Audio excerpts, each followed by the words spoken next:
people that were going to show us great gains and improve our retirement funds. Shame on us. Shame on us. My father used to say, listen, you can't watch your own money. Don't pay somebody else to watch it for you. Now, the government getting involved in this, I mean, you're just like putting the fox in charge of the hen house. Please tell me that any of these people that have served on these administrations did not come from the exact same firms that profited the most. They're not going to hold themselves accountable for making a lot of money. They like it. They prey on our inability to smoke them out.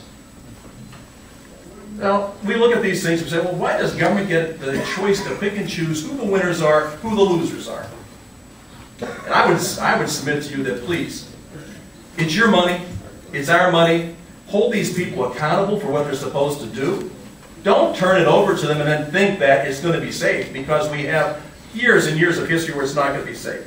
So I think accountability is the #1 issue. When we go back and look what happened, a lot of it happened because we allowed it to happen. We went to sleep. We allowed people that were not trustworthy people to go ahead and make regulations and to have an oversight. And we do have to have some oversight, but basically, ladies and gentlemen, it is our responsibility to watch our own investments. It is our responsibility to watch who we invest with. I do not want some bureaucrat telling me that everything's safe, only to find out later on that it has never been safe. And since 1934, when we went away from the gold standard, all we have worked with is green and gray paper. It's not real. We need to look at this and we need to understand what has happened. It has happened because we became too comfortable letting Big Brother take care of us. I think if we move quickly through this question, we do one more question and then the closing statement. Abe from Meadville, in short, is wondering what you might do in Washington to help farmers in this area. And that would go to Mr. Fisher's first. Well, I think one of the things that we have to do is we have to look at all the regulations that are out there that are holding them back right now. You know, when you look at the things, I mean, they're talking about the clean water, and they're talking about, you know, having you pay fines if your cows walk through a stream and urinate in the stream. You know, you're going to be held accountable for that. This is making it a burden for them. We have to look at energy. The cost right now for them to go out and work their farms, and gas prices still going up when they're getting so little for milk or for anything else that's out there. Well, we have to help their markets open up. The taxes that we're seeing on the farmers, I mean, I've talked to some farmers who have told me how much they're now paying and how they may have to sell their farms because the taxes keep continuing to increase on them, and it's kind of discouraging them. And their children don't want to continue the farms because of that. When you look at the inheritance taxes and everything else that go on into things, that's where we're seeing a lot of the farms go away. So I think we just have to make it where it's a little bit friendlier environment for them, a little bit more cost affordable for them. Otherwise, we're chasing them away. We're going to have the big super farms, or we're going to be buying products and produce and meats and everything from overseas. And I don't necessarily want that. I think reducing regulations for the farmers would be the first thing that I would look at, line by line, seeing what the farmers have to deal with to operate a business. A lot of companies out there that are brick and mortar are also under those regulations, but the dairy farmer or the crop farmer here in northwestern Pennsylvania is also a business. We need to make government friendly towards them and their operations and their families. Secondly is the death tax. One of the questions that we had at an earlier forum this year was, where would you compromise? My compromise would be, if I can't get a repeal of the death tax, a permanent repeal of the death tax, then it would be a 50% cut in the death tax, because many of these family farms, if the owner or if the main owner of that farm were to pass away, the family members couldn't pay the taxes on it and continue operations. This needs to happen. This is where government can be friendly to the average taxpayer and their families. So those are two things that I would look at. The state agencies that affect the family farms, I think that they also need to be looked at, and I would work closely with our state legislators and our state senators in this district.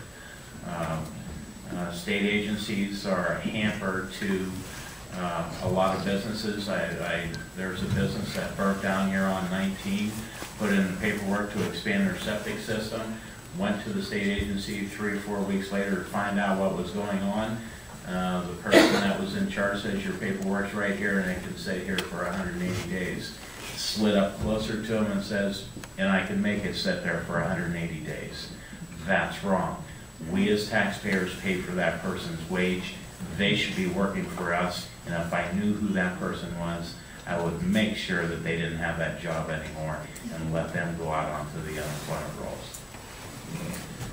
In 10 years in traveling the district, in my sales job, from Warren down to Hermitage over to Armstrong and Erie, you get an idea of just how many farmers are out there in the 3rd district.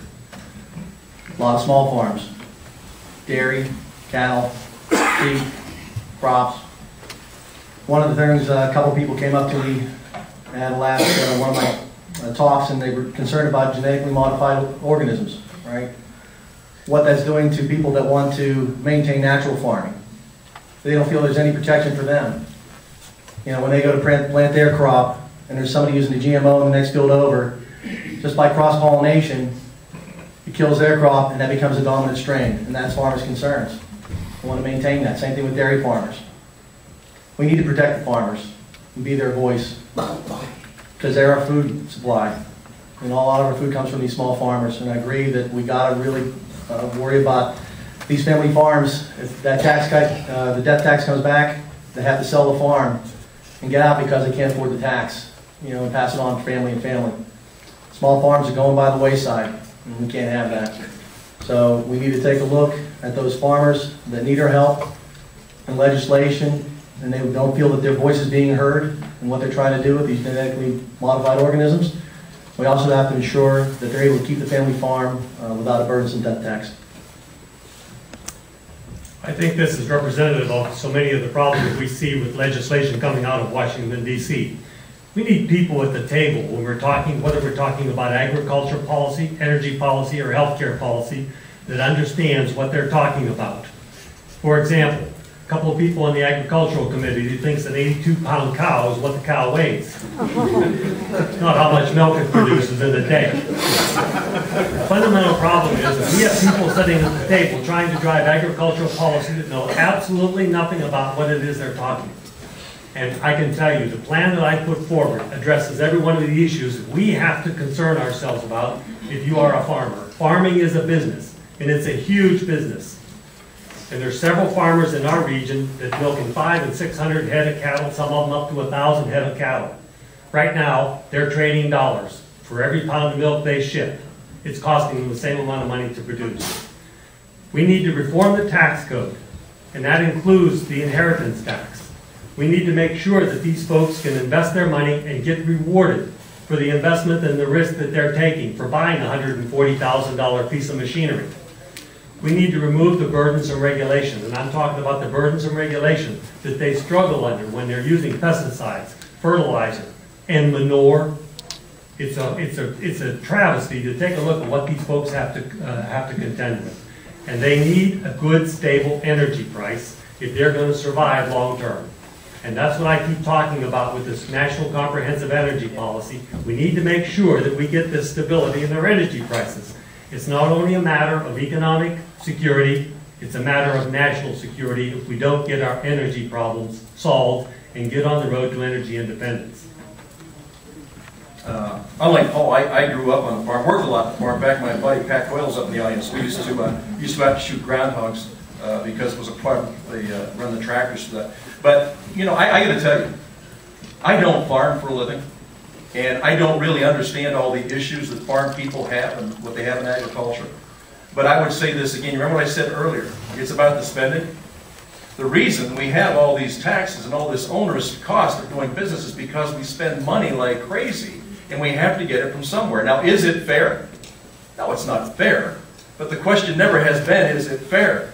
It's we need more all the time. And I think people on the farm do it for a living. They do face a really tough time if the farm were to change hands. You can't have it at your death. The people cannot hang on to their farms. They can't pay the taxes. It's not fair. It's not fair. If we all agree that this is an important part of what we do,